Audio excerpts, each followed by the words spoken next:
In this video, we're going to continue. Firstly, we will talk about more about volcano eruption, and then the history of global warming through the researchers by a lot of different kinds of climate scientists.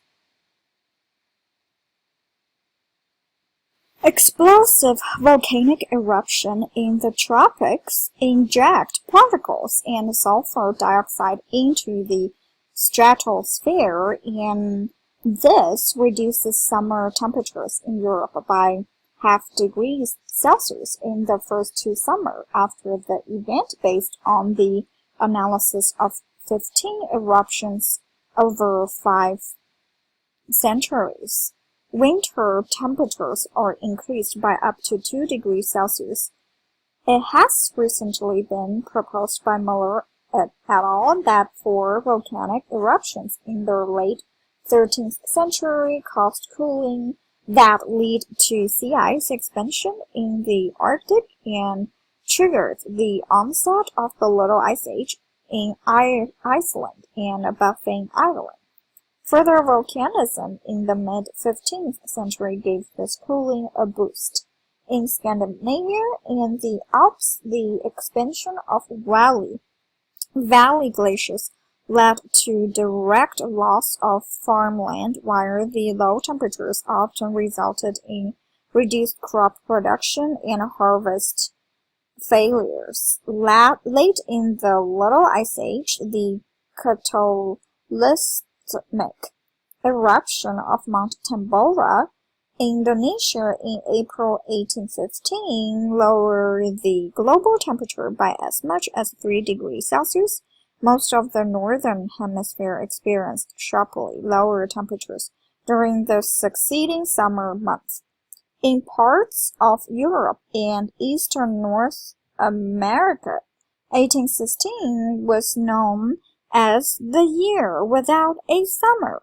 Similar effects were noted following the eruption of Krakatoa in Indonesia in 1888. In 1883, the temperature decreases are distributed primarily to sulfate aerosols in the stratosphere that circle the globe, as well as to changes in cloud cover. Because the eruption was the equator like Tambora, the ash and aerosols spread into both hemispheres. The Anthropocene. So that's where we're going to talk a lot about how it changes.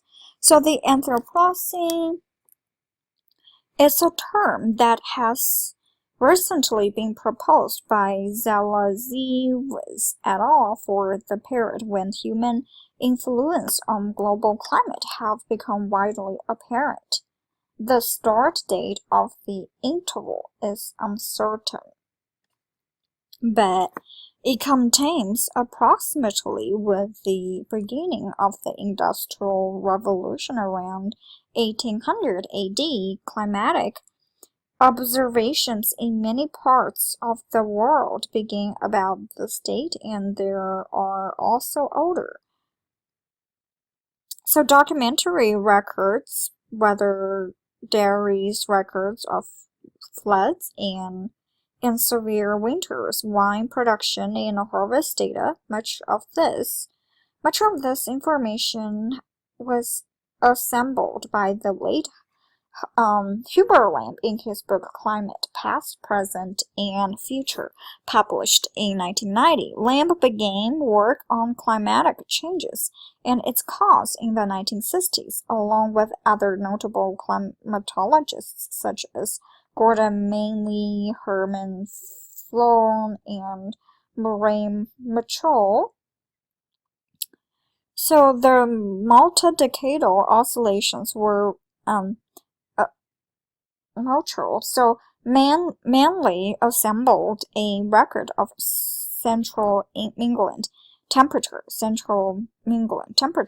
from the mid-17th century, and an analysis of the data spanning 335 years by Plough et al. Found oscillation of 7 to 8, 15, and 25 years, they suggested that the multi-decadal oscillations were related to variability in the atmosphere and ocean in the North Atlantic. Recent work suggested that cold winters in the CET record may be linked to sunspot minima. This relationship operates on a regional scale for European winters. In the 19th century, concentrations of atmospheric carbon dioxide, methane, and pollutants began to rise. Svante Arrhenius in 1896 and George Callender in 1938 were the first to point out the greenhouse effect on atmospheric temperatures due to the increasing absorption of infrared radiation by greenhouse gases in the atmosphere. The Intergovernmental Panel on Climate Change issued its fourth assessment report in 2007. The scientists involved were awarded a Nobel Peace Prize in that year. The report concluded that there was overwhelming evidence that the global climate was warming, almost certainly as a result of human activity increasing the atmospheric load of GHGs. Mean global temperature rose by 0.7 degrees Celsius in the 20th century and by twice as much in the Arctic. From the 1980s, Arctic sea ice extent declined to a record low in September 2007, nearly equaled in 2008, 2010, and 2011, and then surpassed that low value in September 2012 with an extent of only 3.4 million square kilometers, less than half of the 1979 to 2000 average value. Almost all mountain glaciers worldwide shrank substantially from their advanced positions at the end of the Little Ice Age in the late 19th century, especially after 1980s. From AD 1800, carbon dioxide concentrations in the atmosphere increased by almost 40% from 280 ppm to 390 ppm at 2012 due to fossil fuel burning and changes in land use, while methane concentrations rose 2.5 times from 700 ppb to 1825 ppb due to agriculture, paddy rice and cattle, termites, and releases from wetlands and landfill sites. Methane is a more potent greenhouse gas than carbon dioxide. It has a lifetime in the atmosphere of only 12 years, but compared with carbon dioxide, methane has a greenhouse warming potential value of 25 over a century. For comparative purposes, we may note that Antarctic ice cores show that in response to fluctuations of carbon dioxide concentration from 180 to 280 ppm during glacial cycles, air temperatures fluctuated by -8 degrees Celsius. Okay, now we're going to talk a bunch of people. So, Joseph Fourier is a French mathematician. So, the history on greenhouse gases and global warming.